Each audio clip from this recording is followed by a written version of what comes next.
Bahagiaku terikat pada Yahweh, harapanku pada Allah Tuhanku. Tuhan adalah terang dan keselamatanku. Kepada siapakah aku harus takut?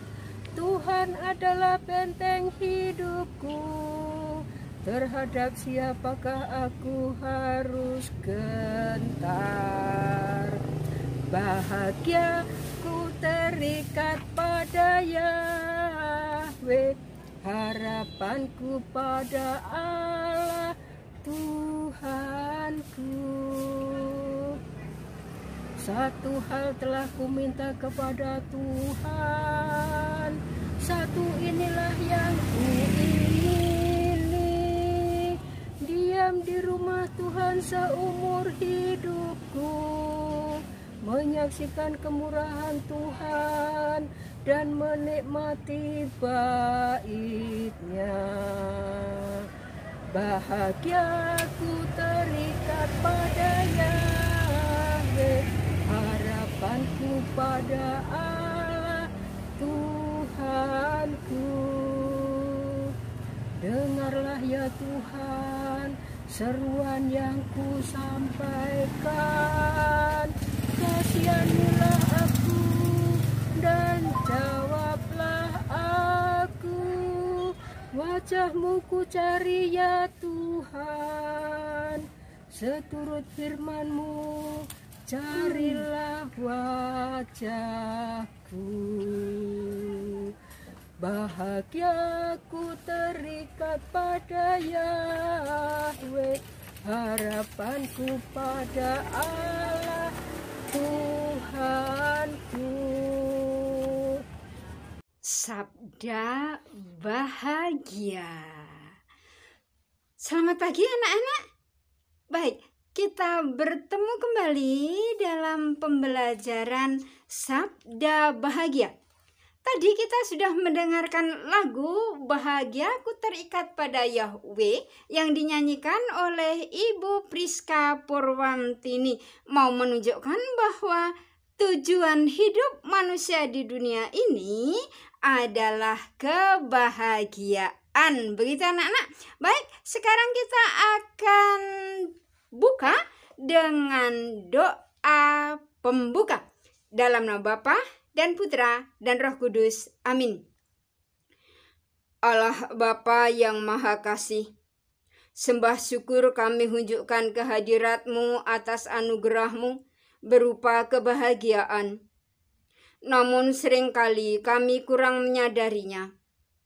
Bantulah kami untuk memahami makna kebahagiaan sesuai dengan kehendak-Mu. Demi Yesus Kristus, Tuhan dan Juru Selamat kami, sepanjang segala masa. Amin. Dalam nama Bapa dan Putra dan Roh Kudus. Amin. Ya, kita ketemu kembali anak-anak. Sabda bahagia. Apa itu ungkapan tentang kebahagiaan? Itu tuh, di dalam bukumu ada beberapa ungkapan kebahagiaan. Kalau kamu membuka bukumu halaman 185 dan 186. Di situ antara lain ada yang tertulis, senyum adalah hal termudah untuk membuat orang lain bahagia. Nah, senyum, gampang itu tersenyum, tidak sulit. Dan itu mengendorkan urat saraf. Ya, masih ada lagi itu dalam bukumu itu. Bahagia itu milik mereka yang mau bersyukur dengan apa yang dia punya, dengan apa yang dimiliki. Berterima kasih kepada Tuhan atas anugerah mata, bersyukur atas anugerah makanan, dan seterusnya. Di situ ada gambar boneka Frozen itu ya. Ada temanmu yang mengatakan, Bu, saya nggak bisa tidur kalau tidak dengan Frozen. Nah, itu kebahagiaannya itu dengan boneka Frozen. Berikut. Intinya, yang selalu sabar dan ikhlas akan menerima kebahagiaan lebih. Ya, sabar dan ikhlas, pasti orang itu bahagia. Masih ada lagi nih anak-anak. Bahagia itu sederhana. Apapun yang membuatmu tersenyum, jangan lepaskan dia dari genggamanmu. Yang membuat sesuatu bahagia tetap tinggal dalam diri kita. Jangan lepaskan itu. Berikut, ini apa kata Santo Agustinus? Yaitu Santo Agustinus itu uskup dari kota Hippo. Perkataannya begini. Hatiku tak pernah merasa damai sampai aku beristirahat di dalam Engkau ya Tuhan. Itu doa Santo Agustinus ini menjadi cermin pemahaman dan ukuran kebahagiaan.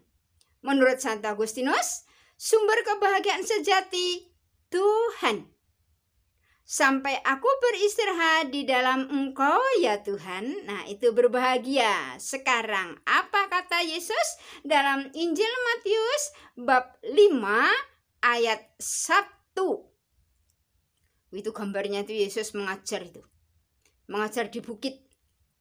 Jadi ucapan bahagia dari Injil Matius bab 5 disebut juga khotbah di bukit.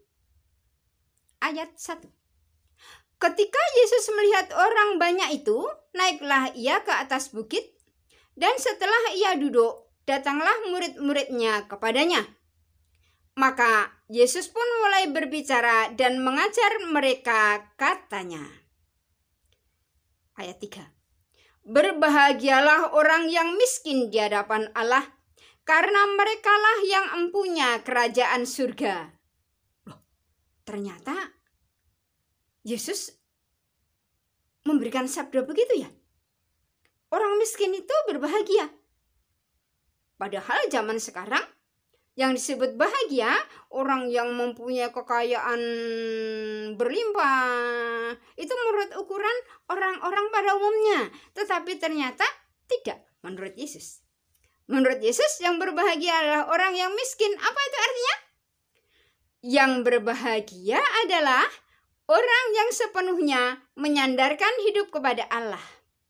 Merekalah yang berbahagia. Mengapa? Karena mereka yang empunya kerajaan surga. Orang miskin itu berbahagia. Mengapa? Mereka memiliki sikap percaya secara mutlak, secara penuh, dan berserah kepada Allah, dan bukan mengandalkan kekuatan hidup atas kekayaan, kekuasaan, ataupun kedudukan. Orang miskin mengandalkan Allah, maka berbahagia. Berikut. Ini ayat 4. Berbahagialah orang yang berduka cita, karena mereka akan dihibur. Nah, orang yang berbahagia itu dihibur. Dia berduka cita, karena memperoleh penghiburan dari Allah. Itu yang dituliskan dari kitab Yesaya bab 61 ayat 1 sampai dengan 3. Itulah kok orang yang berduka cita itu berbahagia. Mengapa? Karena mereka orang yang dalam penderitaannya tetap sabar, tetap setia kepada Allah, dan tidak mudah putus asa. Di situ letak kebahagiaannya, pantang putus asa. Sekarang kalau dari kitab Yesaya mengatakan apa itu? Roh Tuhan Allah ada padaku. Oleh karena Tuhan telah mengurapi aku, Ia telah mengutus aku untuk menyampaikan kabar baik kepada orang-orang sengsara dan merawat orang-orang yang remuk hati, memberitakan pembebasan kepada orang-orang tawanan. Dan seterusnya itu nanti kamu bisa baca sendiri. Nah, itu di situ menunjukkan bahwa Allah hadir dalam diri orang-orang yang sengsara. Karena kehadiran Allah itulah maka di situ ada kebahagiaan. Begitu anak-anak? Sekarang ayat 5. Berbahagialah orang yang lemah lembut, karena mereka akan memiliki bumi. Wow, memiliki bumi anak-anak. Nah, orang yang lemah lembut berbahagia karena senantiasa dengan rendah hati menantikan pertolongan Tuhan, mengharap kehadiran Tuhan. Ayat 6 mengatakan apa ini? Kita lihat. Berbahagialah orang yang lapar dan haus akan kebenaran, karena mereka akan dipuaskan. Nah itu. Jadi, lapar dan haus akan kebenaran, menantikan kebenaran. Orang yang lapar dan haus akan kebenaran itu berbahagia. Mereka orang-orang yang rindu dibenarkan oleh Allah. Mereka lebih mengutamakan kebutuhan hidup rohani demi terwujudnya kerajaan Allah. Begitu. Sekarang ayat 7. Berbahagialah orang yang murah hatinya, karena mereka akan memiliki bumi. Ada lagi bumi sekarang. Orang yang murah hati itu berbahagia, karena mereka adalah orang yang gemar berbuat kasih kepada sesamanya. Kasih itu menjadi ukuran bahwa seseorang berbahagia. Sekarang ayat 8. Berbahagialah orang yang suci hatinya, karena mereka akan melihat Allah. Suci itu kudus, bersih, tidak berdosa. Di sana Allah tinggal. Orang yang suci hatinya berbahagia, karena mereka adalah orang yang dalam seluruh hidupnya mencintai dan mengabdi dan menyerahkan diri seutuhnya kepada Allah tanpa syarat. Orang yang senantiasa siap melakukan kehendaknya. Begitu anak-anak? Iya, masih ada lagi nih ayat 9. Berbahagialah orang yang membawa damai, karena mereka akan disebut anak-anak Allah. Oh, ternyata damai itu membahagiakan. Makanya jangan berantem, jangan tawuran. Orang yang membawa damai itu bahagia. Mengapa? Mereka adalah orang yang menciptakan suasana damai dalam masyarakat. Mereka bekerja untuk meningkatkan atau menciptakan kesatuan, kerukunan, cinta kasih persaudaraan sejati antar manusia. Begitu? Lanjut sekarang. Berbahagialah orang yang dianiaya oleh sebab kebenaran, karena merekalah yang empunya kerajaan surga. Lagi-lagi itu dapat kerajaan surga. Tetapi dianiaya karena kebenaran ya, bukan karena berbuat jahat. Ingat itu.